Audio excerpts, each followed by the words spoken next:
So this is the profile about myself. Okay, so I am Karthik, working as the product secretary in Logitech. So hope you know about Logitech, right?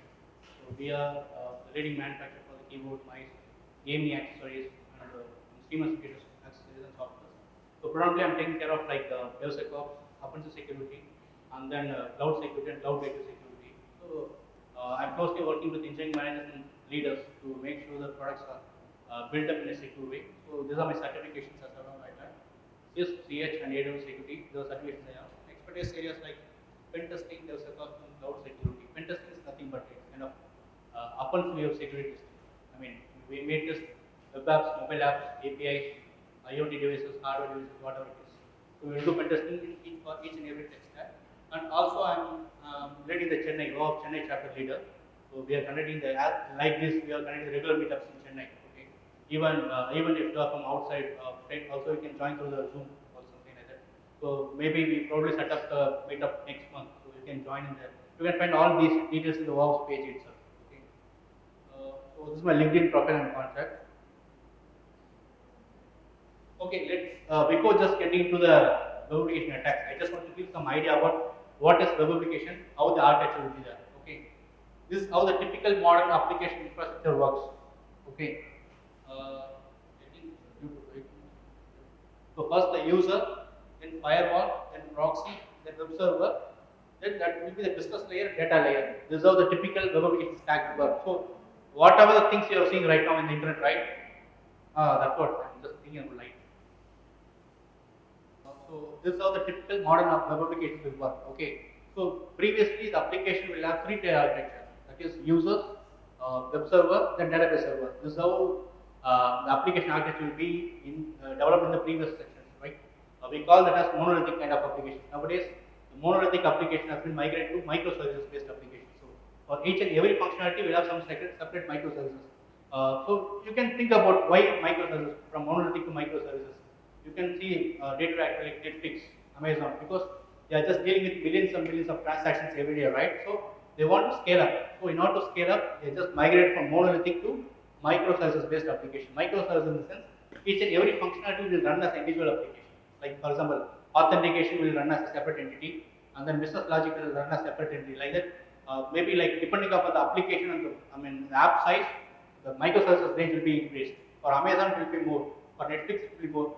Compared to some of the small scale companies, it has some 10 to 15 microservices. But if you are dealing with some millions and millions of customers, then microservices count will be increased. Okay, this is how the typical architecture will work.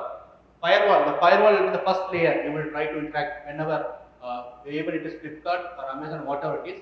Firewall is going to be the thing between us and the web server because it's going to block the request and it's going to allow the request. After that, it will be like proxy. Proxy in the sense to load balance because in Flipkart some sale is coming. Okay, one day, everyone will try to rush. The server need to handle the request, right? So the proxy will be the middleman. It will try to route the thing to the server which is free at that time. So like that, they will use the proxy, or we call it as load balancers. Okay, and then we call this web server. This is where the UI things will come into play. I mean, whatever the things you are seeing in the screen, right? Images, cascading style sheets, HTML, whatever it is, whatever you see in the front end page, all these things will be residing over the presentation layer.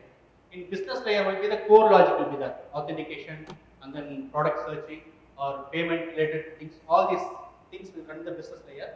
Data link layer listen, it will hold the data, our name, address, credit card numbers, passwords, whatever it is, whatever the information we are just giving to the that particular website, it will get stored over the data layer. Again, there are a lot of technologies will be there each and every layer. Okay, this is the modern infra tech stack as of now. It may be in the on-premise or it may be the cloud. In case of AWS, each and everything will have some kind of AWS service running over there. For example, for database layer, AWS RDS, AWS S3 buckets will come into play. In terms of business layer, Lambda functions, and then easy functions that will come into play. In terms of proxy, AWS firewall. In terms of proxy, load balancers, ECP, AWS ECP come into play. So just think about that. These are like common architecture. It can be implemented in the on-premise as well as in the cloud. So depending upon where we are hosting, the service will change. But the common architecture will be the same, irrelevant of whether it's hosted on-premise or in the cloud. Okay. So this is how. So what are the requests the user is giving? It has to pass through these three layers. Okay. So front-end technologies. Obviously, we have a lot of, you would have an idea about the developing things, right? Someone will call us full stack developer. Someone will call them as back-end developer. Someone will call them as front-end developer or UI UX designer. We call it some different name, right? So the front-end technologies are predominantly used with the front-end developers. Okay. Ultimately, in front-end, if you come into picture, the only one language is JavaScript. Okay, because that is the only language your browser will understand. Java, PHP, .NET, whatever it is. That no thing will come into play in terms of browser. Okay, the browser will understand only three things. This is the fundamental you have to understand. Even if you go into any website, just right click the website and right click the website, the mouse, you can see a thing called view page source. If you see the view page source, you can see only three things. One is HTML for the elements. Second thing is for CSS for the beautifying the things, font size, color, the things. And then JavaScript to interactions. Okay, you have to do interaction with the website, right? So for that purpose, you use the JavaScript. The browser doesn't know anything. Whatever you turn to the backend, whether it's a Java, PHP, again, written in Node.js, Express, whatever it is. The browser doesn't understand anything. It just understands these three things. Why I'm just iterating this point again and again, since in order to test your application, you should have some understanding about these three things. Okay, these are the some front-end technologies, some frameworks. We don't call this a technology, it's the frameworks. Vue.js, Angular, React, these are popular JavaScript frameworks. If you want to become a front-end developer, you should be expert in any one of these frameworks. If you want to, if you currently the React is developed by the Facebook, same as like Angular is developed by the Google, right? So each and every company will be comfortable with one kind of frameworks. Okay. First, the thing is, what are the frameworks? The primary common point is JavaScript. So you have to first fundamental, you have to good with the JavaScript. Then you have to learn any one framework. Then you can move on to the next frameworks. Okay. So if you see any modern websites, okay, if you legacy website, it will be have only three things: HTML, CSS, JavaScript. If it's going to be a modern website, it will have only within these three frameworks. Okay. Facebook is developed in React. Netflix also React. Okay. Likewise, each and every company will have some kind of taste in the frameworks. But this is the concept behind the front-end technologies. These are the back-end technologies. So if you want to become a back-end developer, you have to learn any one of these skills. Like Node.js, it's again a framework which is behind the JavaScript. Okay. Again, Java, Python, PHP, Laravel, Go, Ruby, .NET. Apart from this, there are so many languages also. The Flutter. Flutter is a front-end framework which is common across all platforms. Maybe desktop application, you can develop web application, you can develop with mobile application, whatever it is. Flutter will be common framework. Underlying language is called Dot. Dot is again a new language which is similar to Java. Okay, there are a variety of languages will be there. Even in a single company, they can use lot of languages. For example, in my previous company like Freshworks, we used to work on various languages like Python for microservices, backend services, Ruby on Rails. Again, Ruby on Rails is one that. So that's another framework. So the company will use the frameworks and technologies depending upon the use cases. Okay, if it's going to be very secure banking kind of applications, they always stick with Java. If you want to develop a product very rapidly, you have to come quickly in the market, you have to use Node.js because that is very easy to develop. If you want to develop very secure product, then you have to go for Java. If you are predominantly going to work with only Microsoft related services, then you have to go to .NET. Okay, but .NET is around 7 years or 8 years ago, there are only two languages are there. Predominantly, if you go anywhere, Java or .NET, that's the only thing. But nowadays we have a lot of options to do. Apart from this, Go also slowly, rapidly developing. So each and every language will have some kind of pros and cons. So depending upon the pros and cons, the company will decide on which language they have to go and design the product.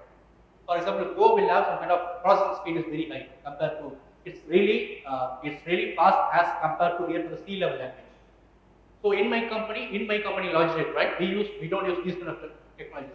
We just use C++ because we are closely working with hardware products. In hardware, we have to talk with the hardware in the sense some language will be very powerful. It should have some capability to talk directly with the hardware. So C++ is the ultimate language to talk with the hardware at any cost. So that's why for big companies who are dealing with hardware, they predominantly use C++. Also for gaming related companies, they will use C++. So depending upon the company, nature, product, they will use the technologies and products. Okay, why I'm just giving this introduction for publication attack in sense. If you are going to crack, suppose if you want to rob a bank, just consider that if you want to rob a bank, will you go, directly to the bank and just throw the gun and you will throw, okay, I'm going to hijack your bank or something like that?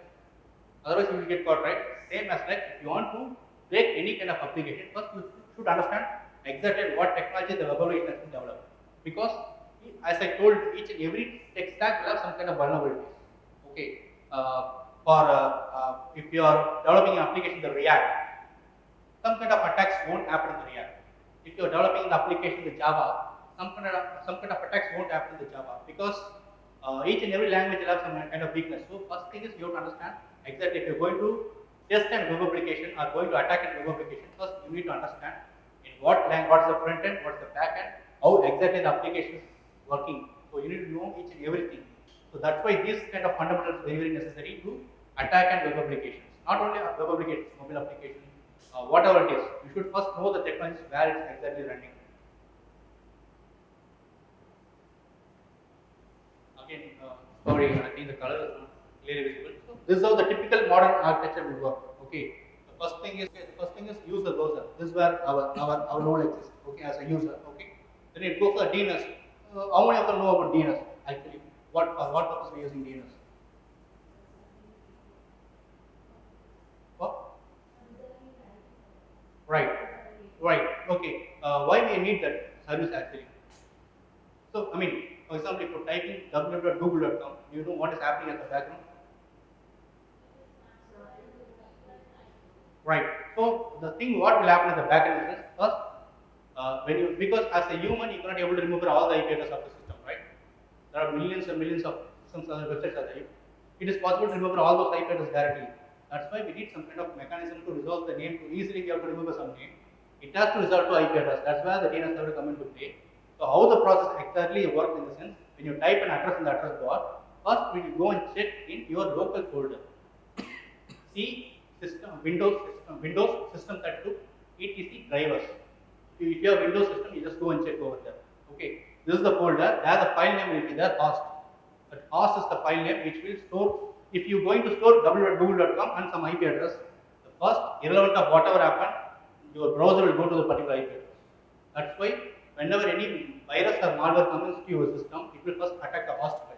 Because with that, if I can able to change some IP without your knowledge, then I can able to redirect to phishing websites, same as like Google. Okay, so OS is the first file your system will respect. If there is no entry, then it will check for the cache. Okay, if cache also doesn't hold any information, then it will go for the DNS server. Obviously, that DNS server is your ISP, whatever it's hacked, geo, whatever it is. It will go and ask, then it will go for .com root servers. The .com root servers will respond back. Okay, I don't know about the IP address, but I know where you can get the information. So it will just redirect to the google.com DNS server. So that DNS server will return back with IP address. With the IP address, again the request will go. Since we are using HTTP protocol, it will go with IP addresses semicolon port number 80 or 443. If it's HTTPS, go for 443. If it's HTTP, go for 80. This is how the result is happening, but it's happening at a fraction of seconds. Okay. So why I'm just iterating this point means, if you want to become a really good offensive hacker, you should know everything what is happening in the background. Without this knowledge, you are not able to blindly, okay, I put some XSS attacks, thinking, okay, I can become a component. That's not happening because even if you put, if even you got lot of algorithms also, you cannot able to crack a good interview, good product company because whatever you are learning, just learn fundamentals and what exactly happening in the background. Without that understanding, you cannot able to move further beyond that point. Okay. So once it is resolved, it go for the load balancer, then it go for the front end, then it go for back end. Okay. Then finally, these are like latest things: CDN, cloud storage, data warehousing, data analytics. Data warehousing nothing but in Flipkart. Suppose Flipkart observe you are buying some items, right? The business has to develop. So the business will always focus on your data. Okay, which product you are really passionate about. For example, if you are girls, you are looking for some beauty related products. Okay, how many percent of girls are looking at these products? How many percent of girls are looking for these products? So they will collect all this information at background. They will do some analytics. That is where the another engineer will come into call business analytics engineer, data analyst. They will play this kind of role. They will just collect all this information in the data warehouse Then they will do the data analytics and B analytics. With this information, they will improve the business.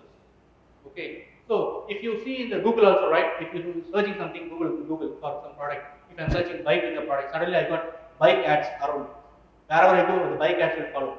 If I go to YouTube, suddenly bike ad will come. If I go to Truecaller, bike ad will come. How? Because there will be a cookie which always try to track your preferences. They will keep on have eye what you're searching, what you're doing, what you're really interested in. So they are collecting all this information at the back end. So if they are collecting this much information about a single person, then consider that how many information for the entire world they need to store. So that's where the data arrows and business intelligence analytics will come into play. Okay, and then obviously they will store all the data SQL, no SQL. Then for catchy purpose, they will use Redis, Memcache. These are like some latest technology to speed up the process. These are not the fully database, but it will try to store like RAM. In our system, RAM is there, right? Same as like this cache will store the temporary details over there. Okay. So before getting into this HTTP, HTTP, I mean web applications. These are the HTTP request and response headers. So how many of you seen these kind of things in your browser? Did you ever get chance to see these things in your browser? Okay. If you go to mostly you won't see this in the UI. Okay. If you see in the developer tools in browser, we'll have some kind of section will be there, right? Developer tools. If you go there, if you click the network, you can find this request and response headers. Okay. This is how the web application works. Okay. How the web application works in the sense, first it will have some kind of method. Okay. Then it will have the URL. You can see that okay, this is not the URL. Okay, you are giving something, right?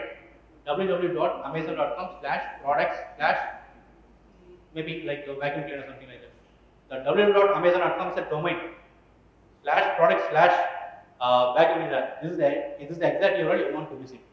That's why here you can see, right, .net.fruitplus.com/tutorials. That is the entire URL, but actually the .net.fruitplus.com is a host. Okay.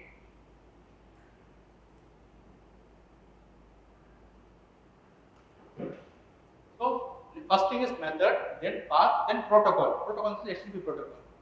Okay, HTTP protocol, and then we will have so many of headers will be there. User agent. User agent is nothing but what exactly the user agent you're using. We're using browser. It will go the information in this section. Mozilla, you're using what kind of browser? Chrome or Mozilla Firefox or Internet Edge, or whether you're using mobile applications. Okay, that is the user agent exactly. Okay, and then accept language, accept encoding, keep connection. There are so many address are there. If you go to if you just put in Google request address, you will get a lot of information, around 200 to 300. Each and everything will have some kind of meaning, but you have to understand the important headers, because not just an web application, these are also the key points, because each and everything is a parameter to the web application. It doesn't. We are not sending some scrambled data here. Each and everything is a data. Each and every header will have some kind of meaning. I'm just request header is nothing but what a browser is actually sending to server. Response header is nothing but what the server is replying back to the browser. This header is not for us. Okay, it doesn't mean for the user. It is just for servers and browsers to understand. The browser is sending some information to the header, which is actually targeting the server to understand. Okay, the server is sending some headers in the response, which is actually targeting the browser to understand. So after in this request, I'm just the browser is telling to the server that this is the host I'm trying to hit. This is the URL. This is the user agent I'm using. These are the language and these are the encoding set I can accept. Okay, these are the formats I can accept. Please send the message accordingly. So I'm just giving some information to the server to talk with me directly. Then server is okay. Server is saying that okay, this is a server. What kind of technology I'm right now running? I mean, if you see here, the server display will give some kind of information about the web server exactly running over there. If they are running the .NET based application, here you would have get ASP.NET. Okay, if they are running some Nginx server, you will get Nginx. So here you can able to see exactly what kind of server they are using. With that also we can get some information. Okay, what exact technology is running over there. If it's .NET server, obviously .NET application running over there. Okay, if it's Nginx server, then obviously Java is going to run over there. Like that, you will get some kind of information. Okay, then it just telling that X powered by, telling what kind of framework or what kind of technology I'm exactly using. Okay, then expires, catch the content type. Content type, what kind of content I'm serving. If it's PDF, it will have some kind of PDF format. If it has zip format, it will have some different format. If it is like, if it's going to be like some kind of JSON format, you have some kind of other content type. Okay, depending on the content, what the exactly server is serving, the content type will change. Okay, so why I'm just giving this thing very important for you, in a sense, because this is the only thing you are going to see in a proxy to test an application. You are not going to test or attack an web application by with the browser. You are going to use some kind of proxy tool. The proxy tool will have only this kind of information, so you should understand very well. Okay, because if you know these things very well, then you know where to inject some kind of payloads, how you can able to hack and web application. Okay, so I'm just giving some example over here for request and response headers. If you go to Mozilla Firefox official documentation, you can find all the list of request headers, all the list of request response. I just give some practical. Anyway, after we have practical scenario, right? I will explain all those while we are seeing the demo, right? And then, as I told, there is a method is the first thing, right? Get method, put method, post method. These are the methods.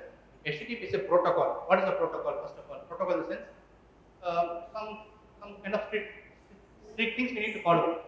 Okay, if I have to come to a certain college, I have to come with some kind of formal dress. This is a protocol. This I need to follow. Same like protocol in the sense, the server and client need to talk with each other. They should follow some kind of standards between them. If I want to talk with you, if I cannot able to talk with Tamil, right? Because someone will know Tamil, someone will know English, someone will know Hindi. So I need some kind of common language to talk, which everyone can able to understand. So likewise, server and client need to talk with each other. They should have some kind of methods to follow. So these are the methods will be used in the HTTP protocols. Get method, put, post, patch, trace, option, delete. But mostly you would have seen about the get method and post method. Okay, get method in the sense, whatever the parameters you are sending, it will be displayed in the URL itself. If you try to search in the Google anything, you can see the URL. Whatever the keyword you put it in the Google space bar, it will be displayed over the URL itself. Because what are the parameters passing in the URL itself, in the sense, it's called get method. Then post method. Post method where it will be utilized in the sense, if the parameter is going to be sent in the message body. Okay, message body in the sense, this is the header. After that, a space will be there. After that space, what are the parameters you are passing? It will go on. Okay, that is the message body. Okay, so for example, in Google or Gmail something, you are logging, right? You are giving username password. So did you see anywhere that username password is passing the URL? Right? You cannot able to see your username password passing, because why? In the sense, because whenever you are getting any sensitive information from the form, something like that, they will always implement using post method. Post method in the sense, parameters will not pass to the URL, it will be passed to the message body. That you cannot able to see in the UI. If you want to see in the sense, you have to see in the network. Again, developer tools, network, you have to see each and every request, there you can find the message body. Okay. So likewise, it is used to just get the headers only. It is the method. Most probably used to get the headers only. Then patch, trace, option, delete. Mostly put method in the sense, again, if you want to update anything, if you want to update your address, update your phone number, something like that. Already you are logged in, you have given some details, you just want to update some details, right? In those cases only they will use put patch method. So if you are really working on the APIs, you can see this method, how effectively it will be utilized. But right now just think about that. Get method in the sense, your parameters will pass the URL. Post method in the sense, your parameters will pass the message body, you cannot able to see the UI. Just that is more enough. If you want to get more detailed information about this method, just go and visit again Mozilla Firefox documentation. You can see in what use cases these methods will be utilized. What is the purpose? These are the only methods which is available in the HTTP protocol, right? This is also another fundamental you have to learn. Next, status codes. Most probably you would have heard about status code, right? Suddenly your website, when you are trying to interact with any website, you would have got 404 error or 403 forbidden, something like that. You are getting some kind of message like, you usually would have seen about 404 only, because that's the only thing will be displayed in the UI. Remaining these kind of codes won't be displayed in the UI. So that's why you didn't know about these codes. Okay. Actually, these are the codes. Each and every code will have some kind of meaning. The browser will understand. Okay. 401 is unauthorized. 403 is forbidden. 404 not found. That means not found is that whatever the resource you are trying to get from the server, it is not found in the server at all. 403 unauthorized in the sense the resource is there, but you are not authorized to access that resource. 401 forbidden, something is wrong. I cannot able to serve that purpose. So like that, each and every code will have some kind of meaning. why I'm just telling this codes in the sense, when you're trying to do some kind of brute force attack, with this code you can able to filter which is successful attack. Suppose I'm trying to crack any kind of web application with the password, multiple passwords. I cannot able to go and see each and every request which is a successful attack. Because I'm just sending 1,000 requests. Out of 1,000 requests, I'm getting 700 or 800, 400, 400, 406. That means these requests are not successful. But I just got only 10, 200 requests. That means successful attacks. That means something is happened correctly. That's why I got successful response from the server. So I can able to go and see that particular request. Now I can see that password has been cracked. So that's why with this code you can understand whether your attack can be successful or not. You can able to filter the things with this code. So you have to understand the meaning. 300 is redirect. You would have seen this maybe you would have this is will happen in the sense when you're trying to log in any application, you have to go to the home page, right? First you are just giving username password. It's going to get the username password. It will just check whether you are authenticated person or not. Once you are authenticated, it will just redirect to the home page, right? That redirection is happening, right? Wherever the redirection is happening, there you can be able to see the 301 redirect, 302 redirect. These kind of statistics. So 300 series will always come into play whenever the website is redirecting you to some other page.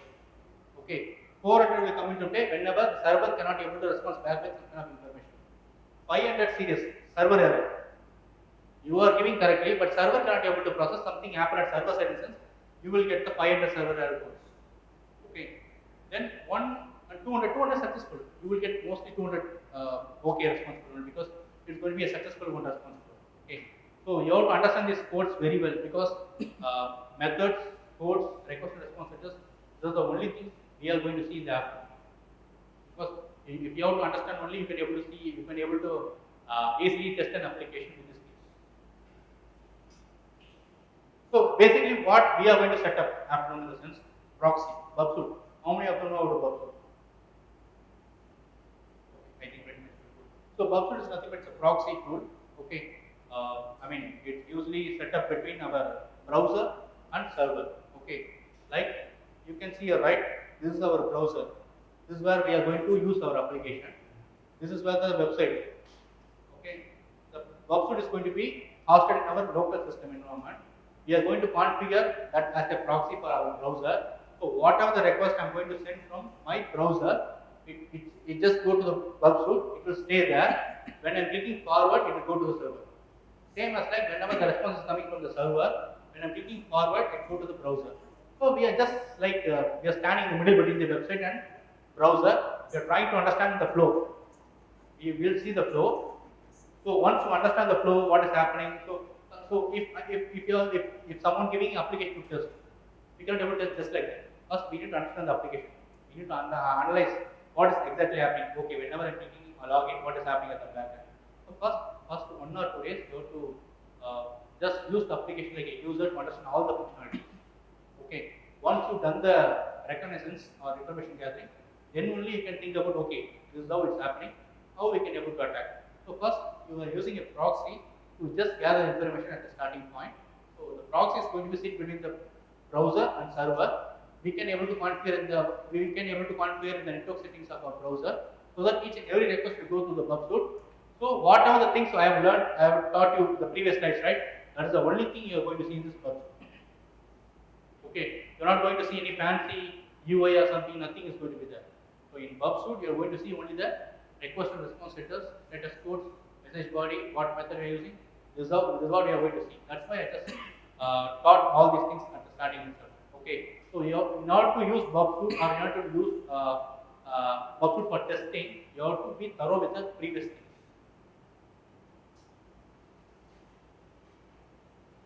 So this is basically the Bubsuit components. Okay, like Bubsuit will have a lot of components will be there. Maybe since I cannot able to share my screen, right? So I cannot able to show the demo. Okay, maybe I can in afternoon we can see these components. That makes you sense. Okay. So how many of them know about the WARPs? Okay, WARPs is nothing but the same as like Wikipedia. Okay, it's Open Web Application Security Project. That's the full form of OAuth. Okay, it's a neutral kind of organization, same as like Wikipedia. The security peoples around the world, they can able to contribute they can able to collaborate, they can able to develop. It's like same kind of Wikipedia, they are sharing information for others to get benefits. So every 3 years once, they will list out top 10 web application attacks. Okay, based on the impact and based on the likelihood in the sense how frequently it's happening. So based on those parameters, they will list out the top 10 vulnerabilities. Even if you go for any interview after 2 years, if you want to become a pen tester or hacker, something like that, they will ask only this question first: what is WAF? Tell me about the vulnerabilities, how we will test, how we will mitigate. Mitigate is how we can able to fix the vulnerability. Okay. So these are the top 10 vulnerabilities: broken access control, cryptographic failures, injections, insecure design, security misconfigurations, server-side exposure. These are like some kind of attacks purely based for web applications. Again, for API, there are separate categories: WAFs, API top 10. That is happening only for API related issues. WAFs, IoT also is a separate WAF top 10. So based on the tech stack, they will split out the top 10 vulnerabilities. So we will see some of the vulnerabilities which are really impactful, which can give you lot of information. We can, with the vulnerabilities, we can able to hack the system or database or use the whatever it is. We are going to see only those kind of vulnerabilities today. Remaining things will be like it's vulnerability, but so see, everything is a vulnerability, but there will be some kind of thing called impact. What you can do with the vulnerability?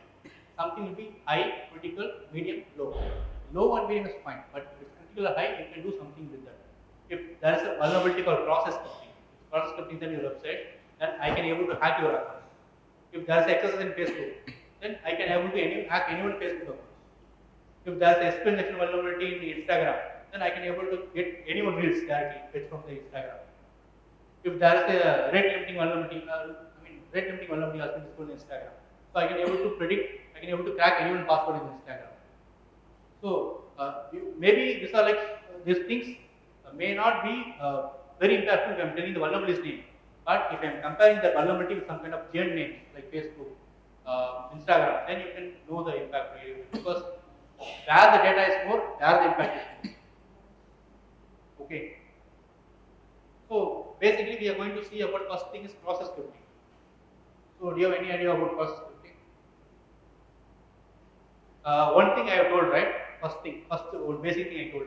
What exactly the browser will understand? The browser will understand only the thing HTML, CSS, and JavaScript, because the browser will understand only the things by fetching this thing and by rendering these things. It's just showing all those things as a UI for you. Okay, you can see only three things: HTML, JavaScript, and CSS. Maybe CSS code is not residing over here. It is just formed in terms of links, in terms of head section. So you can see here, some links will be there. It gets loaded dynamically. That's how the website will get formed. Okay. As I told you, if you see here, I'm just scrolling here. For a single request, you can see more tools, developer tools. You can see in the network, right? I'm just trying to refresh this website. Now we can see, right? In order to load a single website, these many requests are going to come. You got these many requests, right? For HTML one request, for JavaScript one request, for this one request. If you go down here with each and every request, if I go here, whatever I told you, you can see here, right? Response, headers. You can see here, these are the headers actually we pass to the server. Okay. URL, get method. What method we are using? Get method. So you able to see this get method. Then status code is 200 working. That means my request is successful. Okay. Then you can see the content encoding, content security policies. Again, that is one kind of header which is used for security related purpose. Okay. Then you can see here lot of headers are there. Content type, data, set cookie.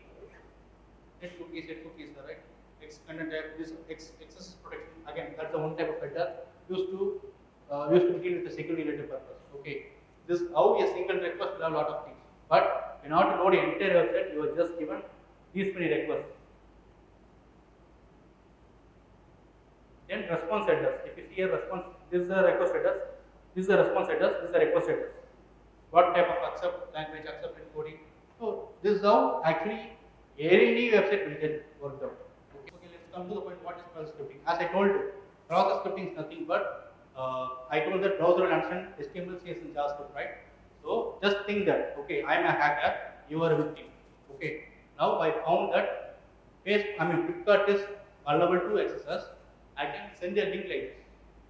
Okay, insecureWebsite.com command message equals script source email user at @ So you can see that I'm trying to send one URL with some JavaScript.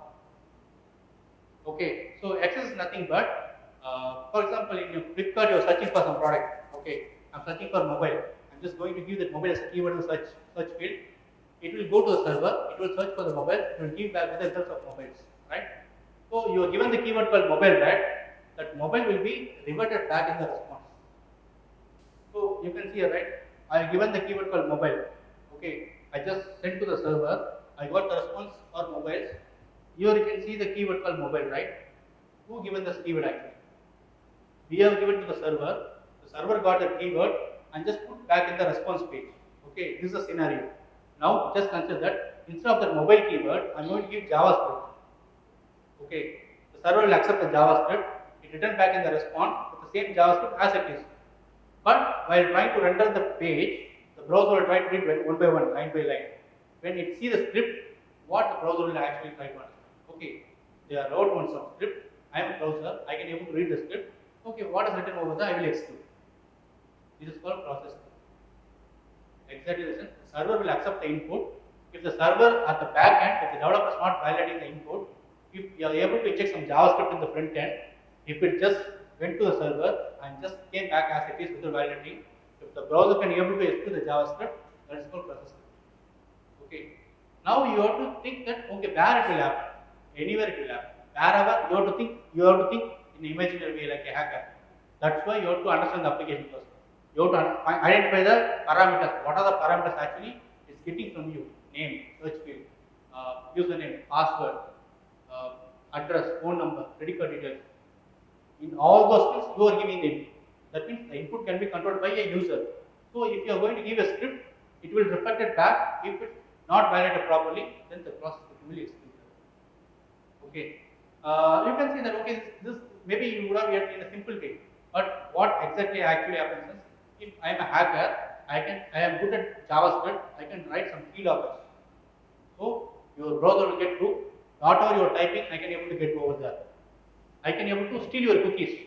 You are already logged in. I can steal your cookies because uh, actually the process is happening in your side.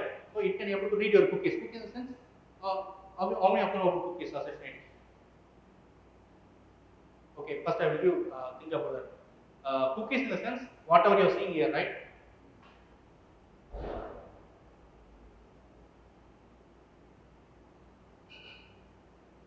You go to application, you go to your cookies. For Flipkart, actually these many cookies are stored in your browser. Cookies are nothing but a temporary storage mechanism in your browser. Okay, what kind of things they will store in the sense your preferences, your language, whatever you are giving as a settings, everything will get stored over here.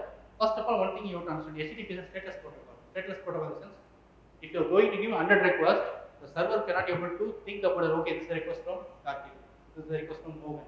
You cannot able to track each and every request because millions of customers are using the Flipkart. How we can able to remember? Okay, this particular exact request is coming from Chennai from Karthik. How they can able to track? There should be some kind of tracking mechanism would be there, right? That's where the cookie come into play. Okay. Even you are authenticated. In Flipkart, you are authenticated, right? In Flipkart, you are giving mobile name, OTP, something like that. You are authenticated. For each and every request, you are giving your again the authentication not like that, right? You are just giving only one time after login.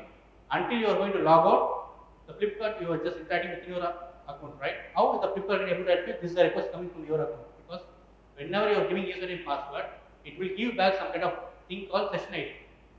That session ID will be stored over here. The cookie is just the vessel. Okay, that vessel can store any details. In that vessel, they will store some kind of detail called session ID. The session ID is actually identified till you log out, till you clicking the log out button. That is the ID, like some kind of token. For every request, once you have to give username password. Once the server given the token, you have to pass the token for each and every request. With the token only, it will identify you are there. If I am going to steal the token, I am going to give, the server won't be able to differentiate whether you have given the token or I have given the token. But there is a token, valid token I have given, so I can give the equivalent to you whatever you want. This is how the hackers will hack your account using process. Okay, this example will show you the same thing.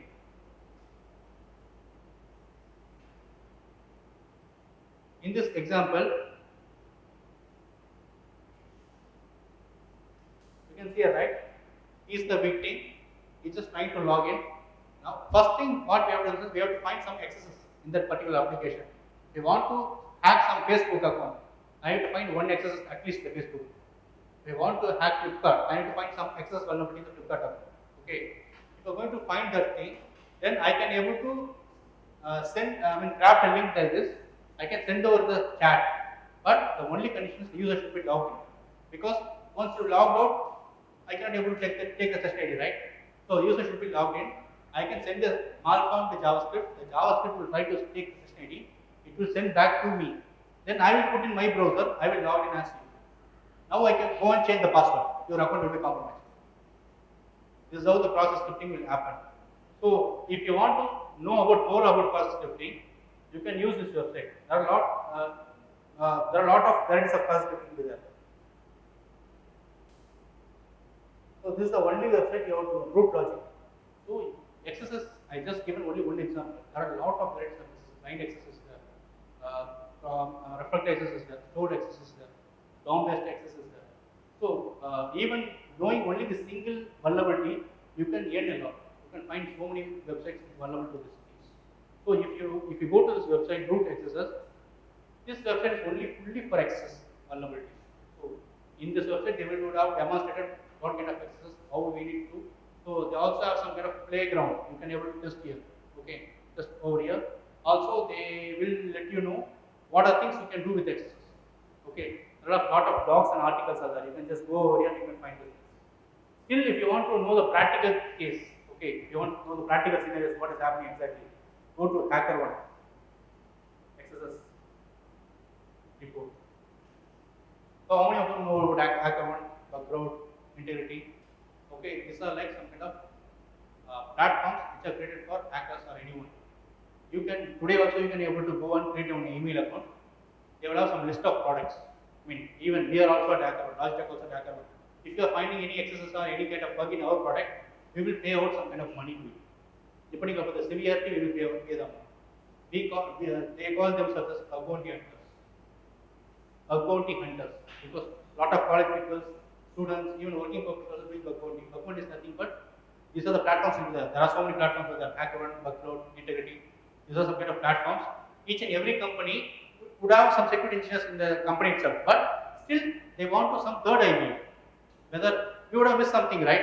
Someone can able to identify that. That's why we are just hosting our products in this platform. If you are able to find some bugs and report to us, if the bug is valid, depending upon the bug, we will pay you. Even FreshOps also is having a HackerOne platform. We are also in HackerOne platform. So some companies will be in HackerOne, some companies in the Bugcrowd, some companies will be in the Integrity. If you have the right kind of skill set, you can start doing it now itself. Okay, if you go to HackerOne report, for example, there's a cost scripting vulnerability to Starbucks. Okay, you can see the report. You can go to the why I am just showing the reports in the sense, while reading the reports only you can able to understand how other hackers found out. So your knowledge will get improved. So once learn one vulnerability at a time, try to find the references, try to practice, then learn the reports related to the vulnerability. You can see the payout, right?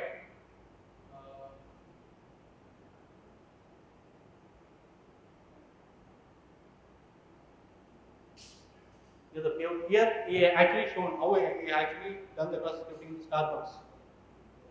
Okay, like this you can read the reports of so many reports, for example, reflected accesses. So here they provided $500 since there's a low impact vulnerability. Okay, that's a low one. You can see that, right?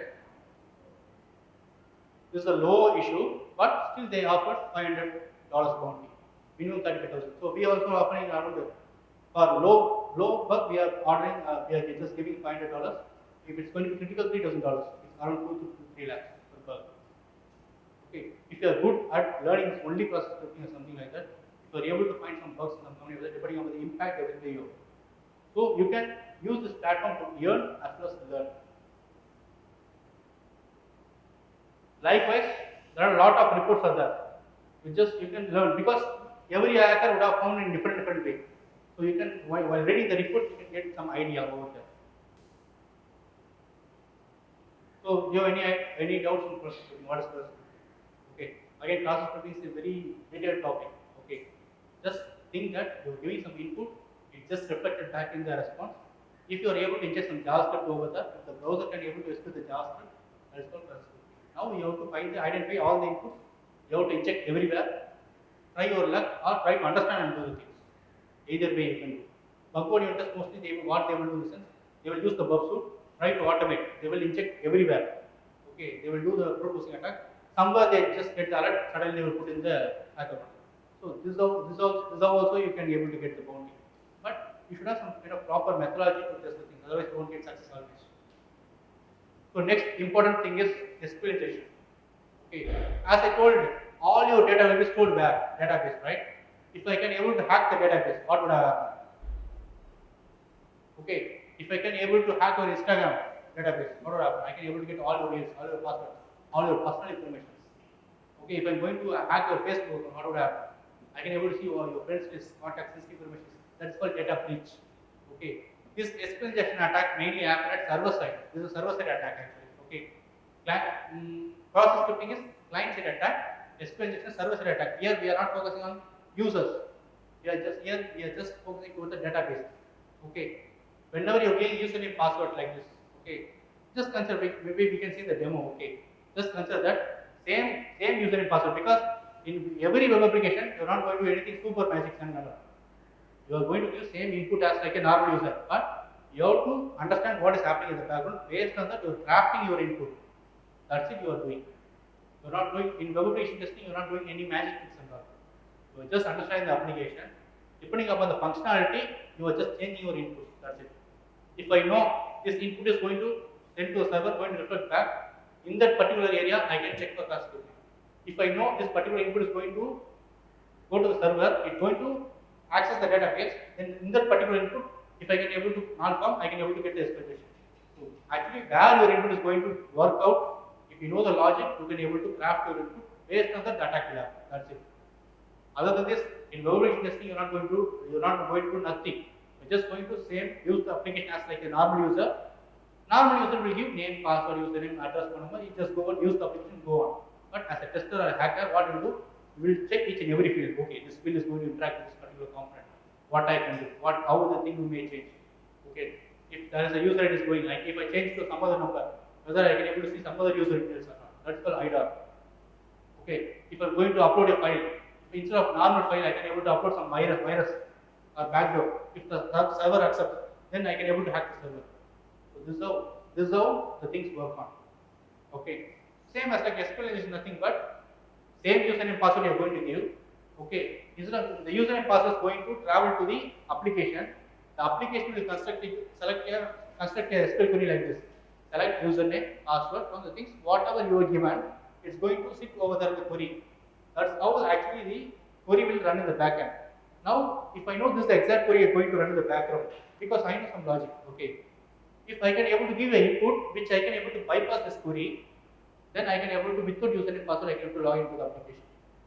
Okay, for example, actually a vulnerable web application. Okay, you can just practice. Okay, even after we are going to show demo in this application, whatever we learned here, we can just see the demos over there. Just for namesake purpose, I'm just giving one demo. Okay, now you can see the account, right? Account, login. Okay, so what exactly we are going to give here? So username and password, right? I'm just going to give some kind of username and some kind of password. Okay, invalid email or password. That means the username and password is incorrect. Okay, I know that actually what is happening at the back end. Okay, once I given the username password, as I told, the username password will pass to the application. The application will pass to the query, database query. How the database query will listen? Select all from details where username equal to whatever we are given here and password equal to whatever we are given here. Okay, so whatever the parameters we are given is going to sit inside here SQL query at the back end. Now I know. So instead of username, I know that this is how the syntax will work. Okay, so what I can do in the sense, instead of username password, I am going to give here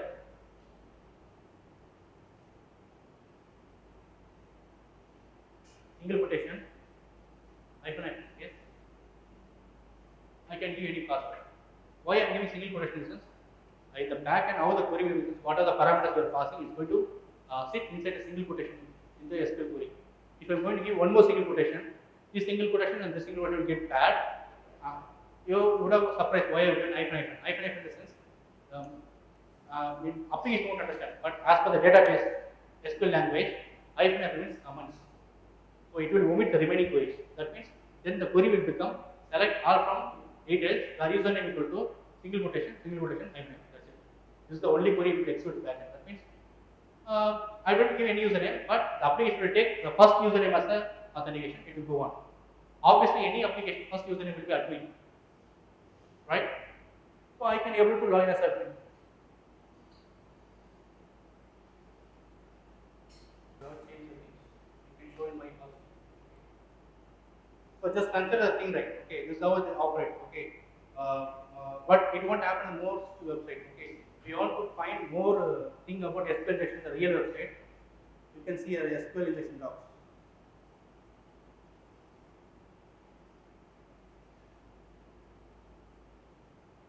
So this is not the only place the SQL injection will happen. Even the query parameters also will happen. Okay, if you want to find some real websites which are vulnerable to SQL injections, you can see you can use some kind of docs, Google Docs. How many of you know about Google Docs? What is Google Docs? Even we are using Google actually as a search engine, right? But Google has some powerful inbuilt features over there. If you are going to use some certain kind of keywords and you are going to query, you will get exactly what you want. For example, I can able to get query about vulnerable servers. I can able to query and get some online connected devices, something like that. If you go here, if you want to go know all the docs, you can see here. GHQ, Google hacking database. So this will have all kind of docs which are given by the hackers. Okay. For example, if I want to find some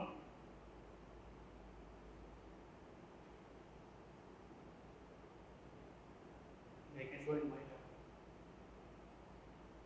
Okay, this is the keyword I am just trying to fetch. If I am going to give Google.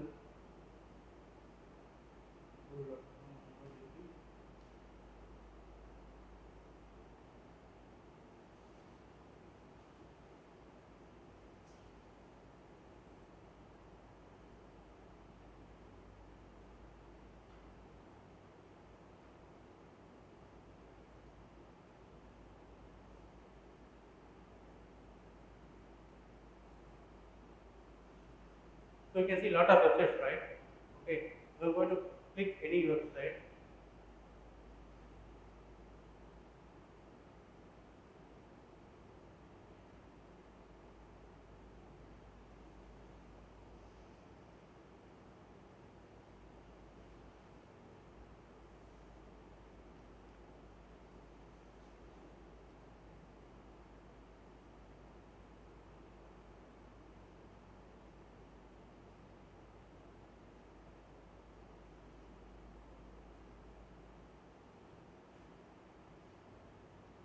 So I'm going to take any website like this. So, for example,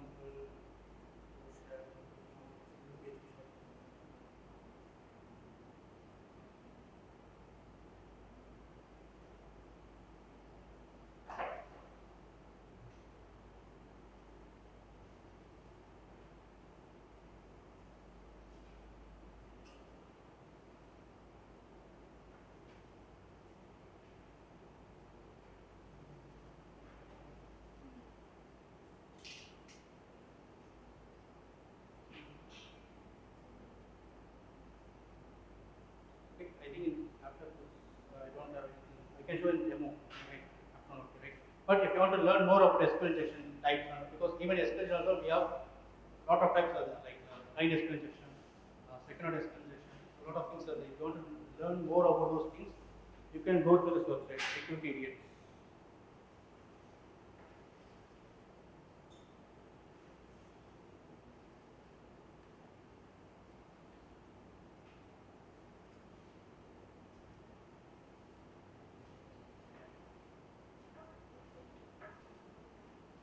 I think they kept some firewall in this, so I can't able to do any website.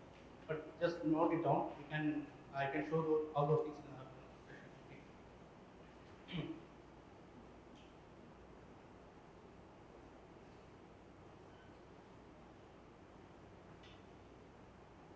So basically you understand what is SQL signal, right?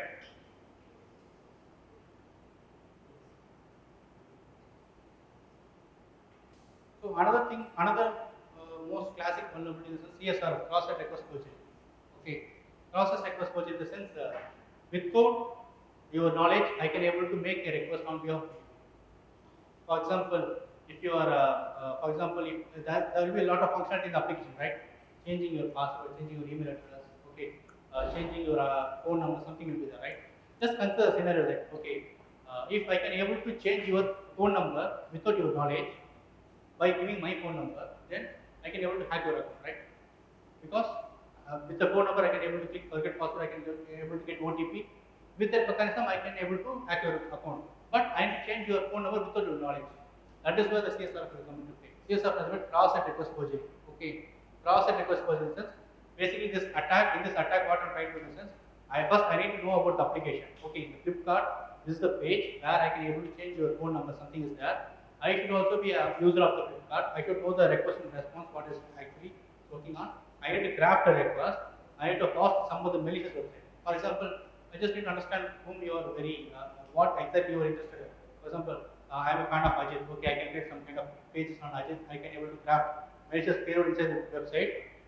Once you are logged in, I can send you the website. Once you are already logged in Flipkart, when you are trying to open that link or website, automatically the script will execute at the backend. Your phone number will get changed automatically without your knowledge. So this is called cross-site request forgery. Okay, cross-site request forgery. As I told before, right? The browser will have some kind of ID or token called session ID. Okay, whenever you are authenticated, whenever request is flying from your browser, the browser won't think about that whether you created the request or automatically triggered by some bot or not. You are logged in, session ID is there, some request is going to hit the server for the particular URL, then I need to send the token along with the request. This is how the browser will understand. So that's where the CSR is happening. Okay, I'm just creating a malformed request in some other website. I'm making you to visit the website. Once you visit the website, automatically this request will start to fly. The browser will append the session token along with the request. Once the server got the request, okay, they are telling us to change the phone number. Session token is valid. Okay, I can change the phone number. That's it. But you don't get anything in the UI. But it won't happen in modern authentication nowadays. But still, there is some way to bypass. Because nowadays we are not sending just form request. We are sending Ajax request. Ajax doesn't asynchronous JavaScript in XML. Okay, since it actually used to it's actually a query. I mean, actually request and response communication format. It just used to update only the one section of the website. Previously and all, website will get loaded fully. If you go to the next page, the website will get loaded fully. Okay, but nowadays there is no need to load the website fully because if you want to update only the particular part, you can send Ajax request backend, it will update only the particular part. For example, class example cricket scoreboards. Okay, if you go to ESPN cricket website, whenever the score is changed there, only the particular area only gets updated. How it's happening because of Ajax.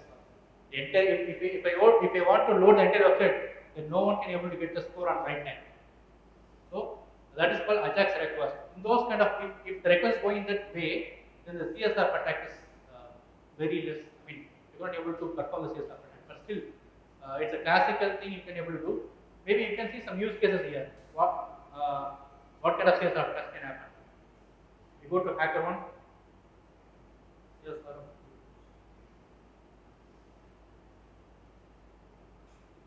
Full account taken using CSR.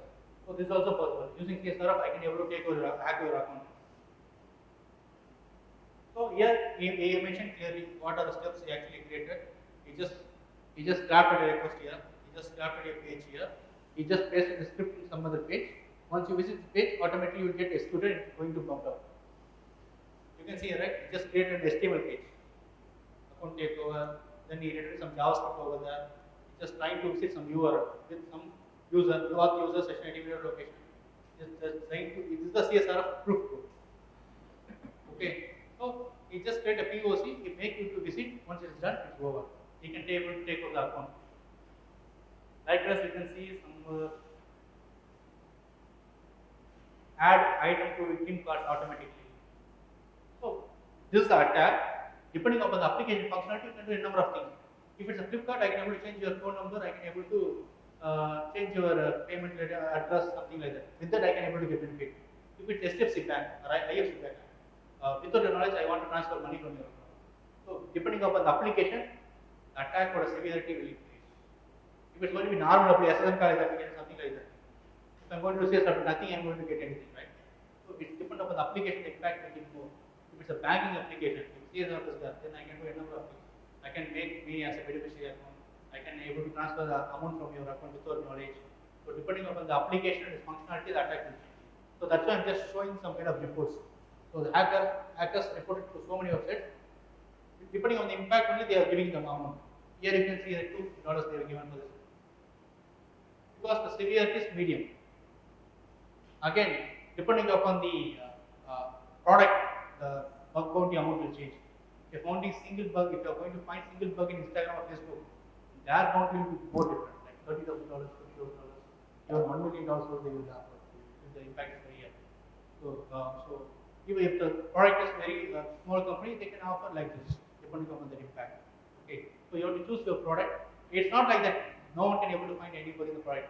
If you have to stick with any one application at a time, first you have to understand the application very well. Some bug bounty hunters will stick on only one application. Like if I'm a Facebook, if I'm very love about Facebook, I will stick with only Facebook bug bounty. I will work for them for over 3 to 4 months. I will try to understand the entire functionality. Once I understand the entire functionality, any new functionality comes, immediately I can able to hack, I can able to get the bounty amount. So likewise, how much time you are spending in one application, that much you can able to understand. That much you can able to think different scenarios. Broken authentication. So what are the vulnerabilities comes in the category in the sense? OTP password. Nowadays we are getting OTP password over the mobile, right? Do you think it's not? I mean, it's not vulnerable or it's not able to? It's not that much difficult. Is it very difficult to crack like that? No, because it is very difficult, but the developers won't implement it in a proper way. It can able to be done. For example, I tested a lot of applications. One kind of banking application, they're generating the OTP. I'm getting the OTP in the mobile, but the server response also I'm seeing the OTP. You got my point, right? If you're going to give your mobile number, OTP will be generated. It's actually OTP will be come to your mobile number only, but the response is going to come into my browser, right? Because I have given the request response. The response, if I see the response, the bug suit, not the UI, in bug suit or something, developer or something like that, I can see that OTP is also coming in the response. Now I can able to put the OTP. I can able to log in with your account because this is the developer mistake because they don't know how to implement it securely. And then some OTPs will have 4-digit or 3-digit only length. If it's 4-digit number, then I can able to maximum 10,000 requests I have to do, right? Maximum 10,000 requests I can do 1, 2, 3, 4, 5, 6, 7. I can try the combinations. If I'm going to do 10,000 combinations, I can able to crack that OTP. If that is possible, if OTP has don't have time limit. But within 10 minutes, I can able to give 10,000 requests. If it's going to be 6-digit number, then I need some more time to crack it. Maybe 6 digits means I need 1 lakh combinations. But if the time limit is more, definitely I can do that. Time limit is less than 7 minutes or 5 minutes, something like that. Okay, you can understand, right? These are the various things will determine the security implication. If any one of things is missing, I can able to find one way to crack. If the length is more, I can do brute force. If time is less, I can do brute force. If time is more, if length is small, again I can able to brute force. If rate limiting is not there, rate limiting in the sense, nowadays if you're giving 3 times wrong password, will be get blocked. If that functionality is not there, then that's a possibility I can do brute force. So your developer has to think all these aspects. So you have to put some OTP as a valid length. OTP should have some time limit. OTP should have some strongly randomly generated. It should not be predictable also. For example, some developers will generate a OTP some predictable way. Based on the time line, based on maybe first 2 letters of mobile number, then time on the time it is generated. If you attacker will try to observe all the OTPs. Once I know the pattern how the OTP is generated, then I am able to crack it. So these are the multiple ways I can able to think. Okay, in one different scenario I faced. Okay, I'm giving you a phone number. I'm just going for security question. You are getting the OTP. That phone number is tied to the phone number is actually. I'm giving my I'm giving your email ID. Okay, you just go to the next step. Okay, in the next step I'm going to give email ID. In that step, I am going to give my email ID, not your email ID. Okay. Now, actually, the OTP is going to be generated for you, but another OTP is going to come for my mail. So at the same time, you are going to get the OTP in your mobile number. At the same time, I am going to get the OTP in my email ID. So I can able to perform instead of multi-step. So some website will have multi-step authentication. If the multi-step authentication is not implemented properly, this is also will happen. Okay, so in authentication, only lot of if the password is if the application is allowing the password to keep it as simple as that is, like 1, 2, 3, 4, 5, 6, something like that, then boot push can be easily happen, right? So likewise, in authentication related vulnerability, lot of things are again OAuth based authentication. How many of you know about OAuth based authentication? OAuth in the sense, recently every website is giving privilege to log in with your Google and existing Facebook accounts. You don't need to create any new accounts, right? You create username, password, register something like that, or use your existing Gmail or log in with Gmail or log in with Facebook. That is called OAuth authentication. Actually, it's a big concept. Anyway, just try to learn about the OAuth once you go to the OAuth. Okay. So again, there also again some lot of things will happen. There's some flow will happen. If the flow is not implemented the proper way, again I am able to hack your account. So in authentication, what are the test cases we have to do this? First, we need to when I am getting any application, I will first do the authentication first. Okay, I will try to first do the brute force. I will try to find whether even, for example, if I am giving username password, if I am giving username correctly, password wrongly, the application, some application will tell the password is incorrect. That means I will get the information that username is correct. That means likewise I can able to brute force. Okay, if I want to find SSM college or what are the email addresses in SSM college, something like that. If I'm going to use, I'm going to generate random names, I'm going to do like this. The application is going to give this detail like this. Username is incorrect, password is incorrect. That means I can able to easily get the information. Okay, these are the username is incorrect. These are usernames are available. These are the passwords are available. Now I try to match and narrow down my attack surface. This is another use case.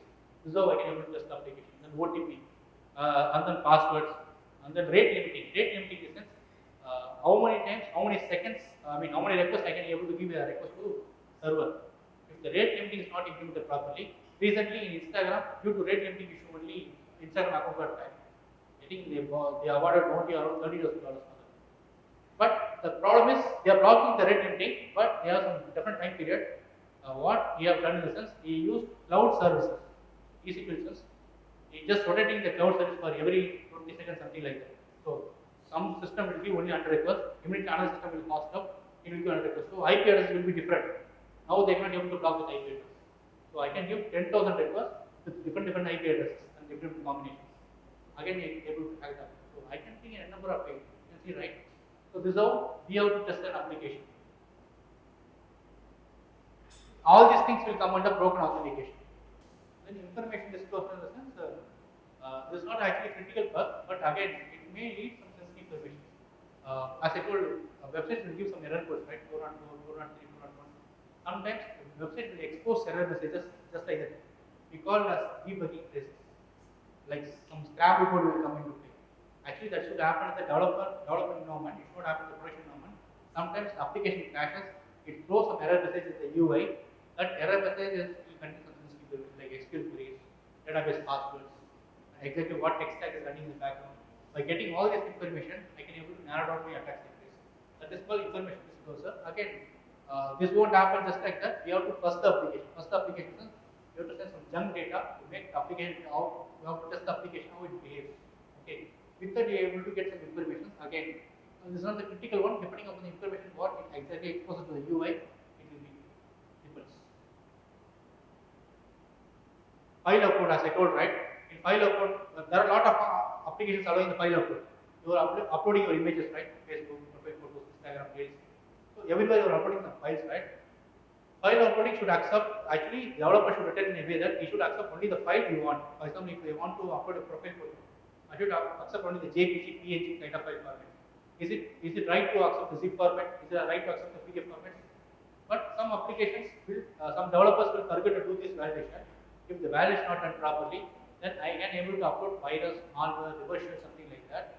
If I can able to get the path directly, we call that as reverse shell. Reverse shell is I can upload some PHP file. The PHP file will have some kind of admin kind interfaces settings. So I can able to upload the image. Instead of image, I am going to upload this file. I can directly access that URL. With that, I can able to control the server. So simple Case of file uploading issue, I can able to get the reversion, then I can able to access the server directly. So as a normal user, you don't have imagine this kind of things will happen. Again, here just same as like you are interacting with the application, but depending on the functionality, we are thinking like this and we are doing. Okay, there are more than 200 to 300 vulnerabilities are there actually. Okay, but I'm just showing you basics as well. If you go to work or if you go to CW, you can find all those things. Go to CW, common weakness enumeration. They will list out all the things. What are the kind of vulnerabilities, what kind of damages we have. We call it as common weakness enumeration. So you can see the latest by software.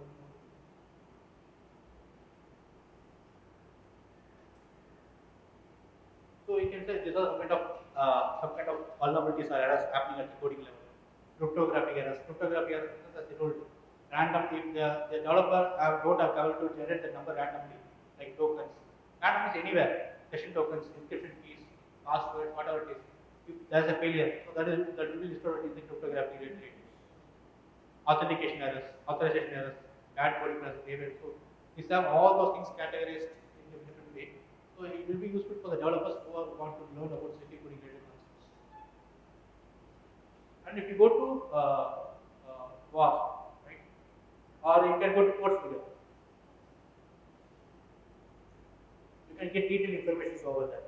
So if you go here,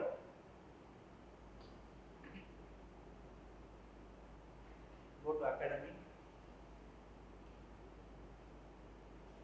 You can see all the, whatever I taught you, right? They have some clear instructions, clear details will be there. If you go to process, okay. They have some labs also, you can try and practice. Okay. They will explain you everything, what is process looking, how it is happening, how does it work. So I just took those photos from here. Okay. Access proof of concept. What are the types of accesses?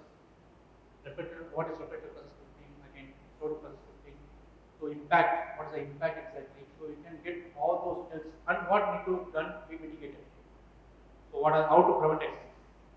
So what are things developers should do? So if you want to get into a company, become a product sector engineer, it's not the only thing you have to learn how to attack. You should know how to mitigate because you have to work with the developers only predominantly.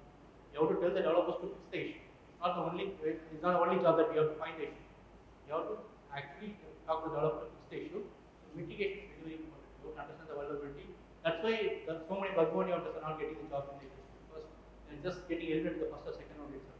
Because they just understand how to attack, but they don't understand the concept. They don't understand what is exactly happening, how they need to mitigate. So without this knowledge, they cannot able to survive. So whatever you are learning, just try to understand what is exactly the vulnerability and how to test and how to mitigate. These are 3 steps you have to follow. If you go here, you can see a lot of things there. So you can see a lot of bugs, the experimentation access, hijacking, ROM-based cars. There are a lot of vulnerabilities there. Just try to learn from here. As well as they have some labs will be there. You can be able to access it easily. Only thing is you need PubSuite to test it. So in after session, I will show you how to use the PubSuite to test for this.